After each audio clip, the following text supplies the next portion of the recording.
right, so what I am making is a hearth for my pellet stove that's on its way.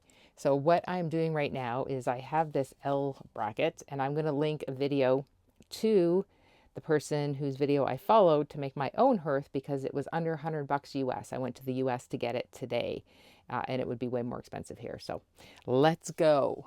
So I have to bend this. So the first thing I need to do, this is my cement board, because you have to have that under a fireplace or a pellet stove. It's going to be bent right on this corner, so I need to mark. That's what happens when you only have two hands. Okay. Try that again.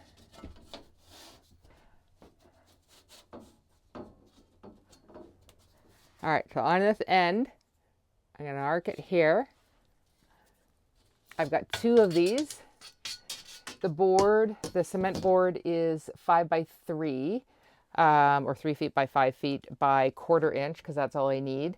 And then these are 8 feet long, and so I need 16 feet to go around this cement board. And you're going to see what I'm going to do with it in a second. Well, probably longer than a second for me to figure all this out. Anyway, there's the mark. And then what I'm going to do is get my angle and then make some 45-degree angle marks here. And then it's only, I think, an 1/8 or a 1/4 inch thick. I think it's an 1/8 of an inch, might even be a 1/16. I should be able to, oh, the cat just jumped up. I should be able to, instead of putting it into a vise and trying to bend it, I will be able to take, I think, snippers and cut through it, which will save me having to run out to the shop where I live at the RV park and then borrowing their stuff, yeah, to make the cut. So I think I can just use snippers, and then I should just be able to, I don't know, how hard is this stuff? Maybe I will have to take it to the shop, but we'll see. Stand by. So I have a little left brain, right brain thing that happens to me. And it's like, you know how people can build things like right from scratch and like they can just look at it and see the angles? I can't.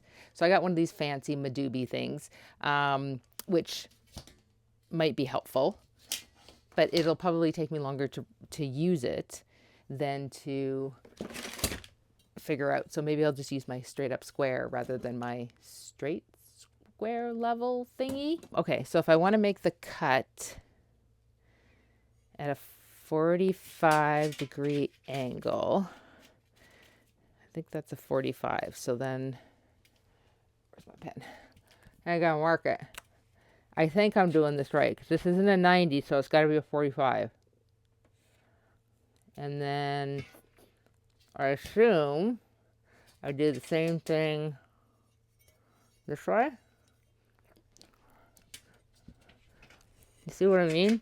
Challenge on the rest of days. Okay. I think that's right. All right.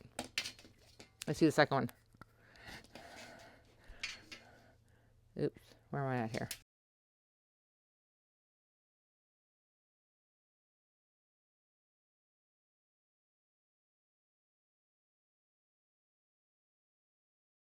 And like I said, I probably should have gotten like the thicker aluminum, because this is like 1/20th of an inch thick. It's got to hold the cement board, and it's only holding the cement board and the tiles just kind of in a 5 by 8 or 5 by 3 configuration. So I think it'll be okay.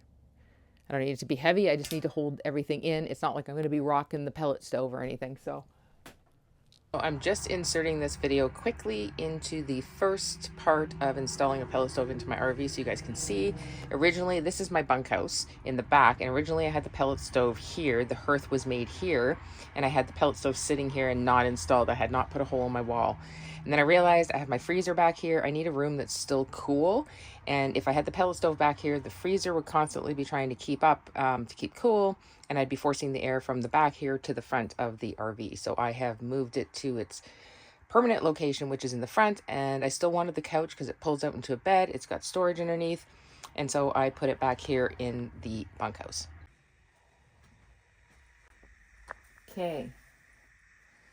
So I decided to move the pellet stove out to this area. So what you didn't see is that I took apart my couch that was here. that came out into a, I don't even want to call it a full bed, more like a twin, but they say it's a double. So the couch is going to go into the back onto the slide, and I'll show you that in a second.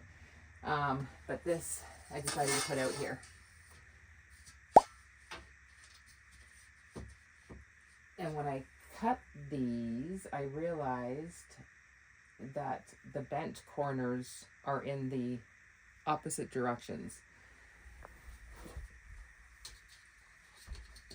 which kind of sucks because then I've got a jagged corner on the edge here, but whatever.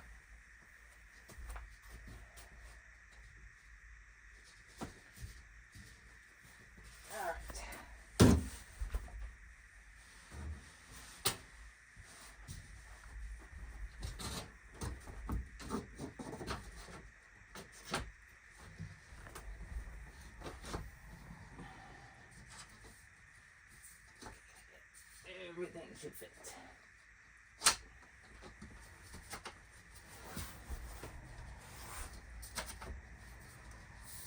Okay. And then what I think I might do on this corner is just put some tape around this corner.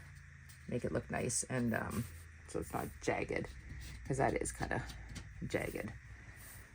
And I don't want to stub my toe on it. And what I might do this summer is actually cut the tile better. Because now I can't even remember how I had it.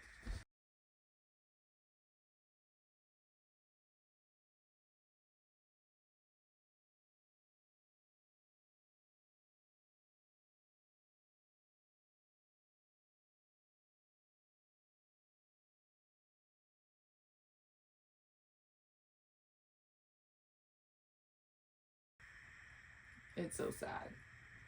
If I had gotten 12 by 12s, I would have been able to fit these all in. So I think I'm going to try to get a tile scorer, and I will put these all in the middle and then score.